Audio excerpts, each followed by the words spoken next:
All right, so I'm here for my 6-month update following my L3 through L5 lumbar fusion and laminectomy at a couple of levels.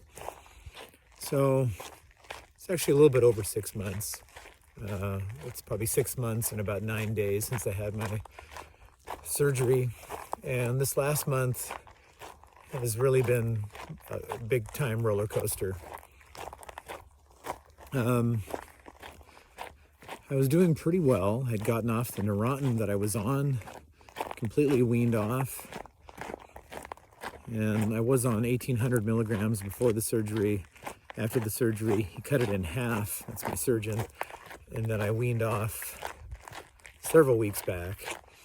I was doing really good. I still have, my back feels pretty okay. It still feels a little funny where the fusion was, pretty stiff. Still not bending all the way over, but I'm definitely getting more flexible. But still having the symptoms primarily in my lower right leg and foot, the numbness, the tingling, and a little bit on the left side, but not nearly as bad. So about 3 weeks ago, I was feeling pretty okay. Still had those symptoms in the leg, but I think I'm getting used to them. And what happened was I started hiking a little bit more. I went hiking like 3 times in 8 days or something, a decent distance. And then I totally hit a setback and felt like I almost went back to square one. So it was very frustrating. So I've been taking it easy since then, not walking quite as much, doing more of the recumbent bike at home. And I feel like now I'm just kind of getting back finally to where I was. So clearly I wasn't ready for all that. And if I'm going to go hiking, I need to do it maybe, once a week for now. So big time roller coaster. And, I can't stress that enough. Hearing other people's videos and advice from my surgeon, just saying how much of a roller coaster it will be and how you're going to have good days and bad days, or good weeks and bad weeks. You really don't believe it until you experience it.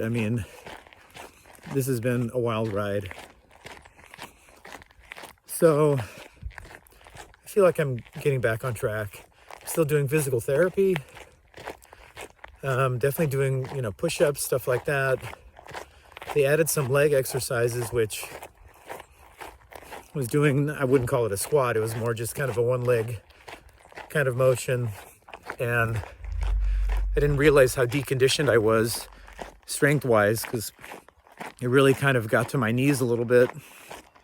So that's been hurting the last couple of days.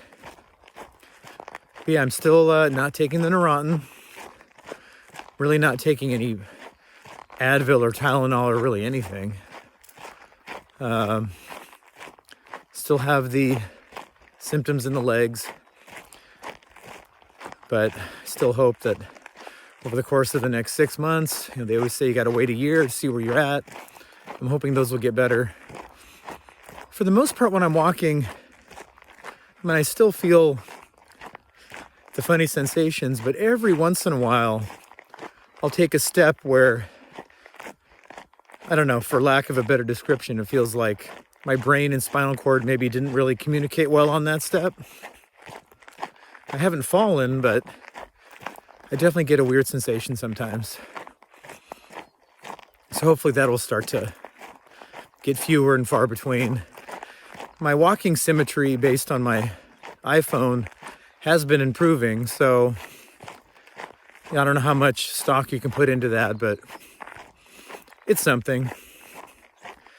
So in mid-December, I'll be going to see my surgeon again. It'll really be like the 7-month mark.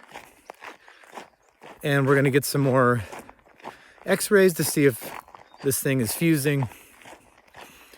And then we'll kind of go from there. So, yeah, definitely up and down. But I'm just staying the course, trying to stay positive. Hope I can get the green light soon to do more activities. And we'll see what happens. So that's my update for now. And I'll talk to you all again after 7 months.